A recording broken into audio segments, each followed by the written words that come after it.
cherchons tous les entiers naturels A et B tels que leur somme est égale à 360 et leur PGCD est égal à 18. Alors quand on a deux nombres A et B qui ne sont pas premiers entre eux, c'est une bonne idée de diviser par 18 pour se ramener à des nombres premiers entre eux.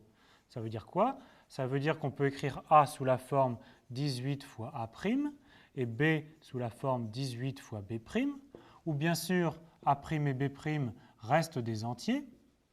Et par contre, maintenant, le PGCD de A' et B' est égal à 1. Donc, que devient notre système d'équations du dessus? En fait, ça devient A' plus B' qui vaut maintenant 360 divisé par 18,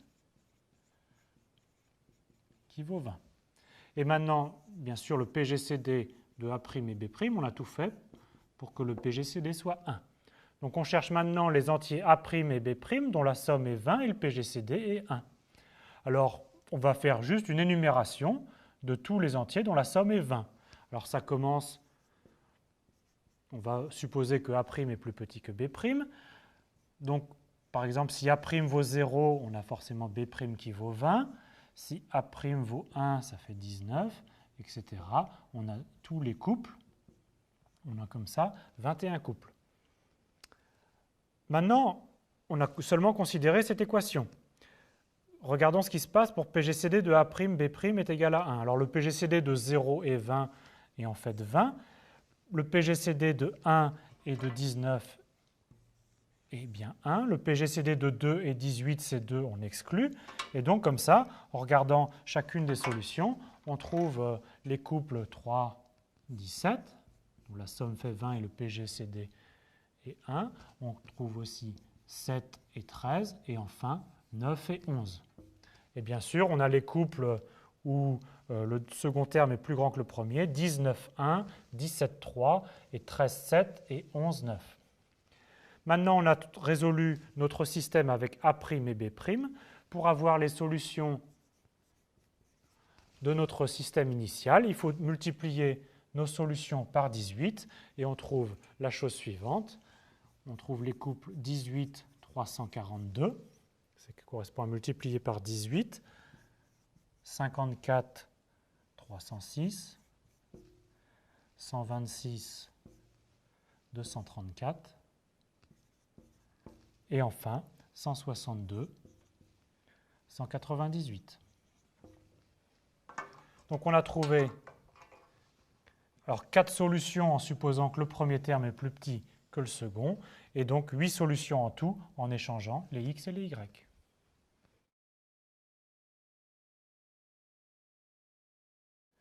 Question similaire, maintenant on connaît le produit A fois B qui fait 6480 et le PGCD de AB est toujours 18. Alors comme tout à l'heure, on écrit A sous la forme 18 fois A', B égale 18 fois B', où A' et B' sont des entiers premiers entre eux.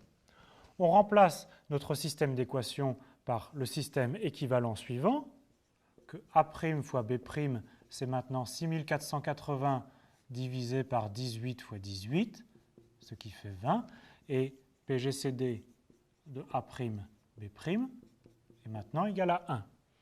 Donc il s'agit, on va chercher tous les entiers A' et B' dont le produit est 20. Alors il n'y en a pas beaucoup. Nous avons 1, 20. Nous avons 2, 10 et 4, 5. Évidemment, on peut échanger 20 et 1, 10 et 2, et 4 et 5. Maintenant, on n'a pas utilisé la deuxième égalité, c'est que le PGCD de A' et B' est égal à 1. Là, le PGCD est 1. Là, le PGCD est 1. Par contre, ici, le PGCD est 2, donc cette solution est exclue. Donc, on a trouvé toutes les solutions de ce système-là. Et donc, pour trouver les solutions de notre système initial, on multiplie ces deux solutions par 18. Et donc, on obtient 18, 360 et 72, 90. Donc, on obtient deux solutions si on suppose que le premier terme est plus petit que le second, et 4 solutions en tout si on autorise à échanger A et B.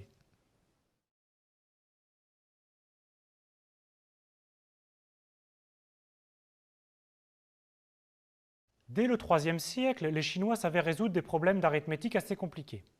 Par exemple, le théorème des restes chinois permettait de faire des calculs d'éphémérides astronomiques et aussi de compter la troupe dans une armée.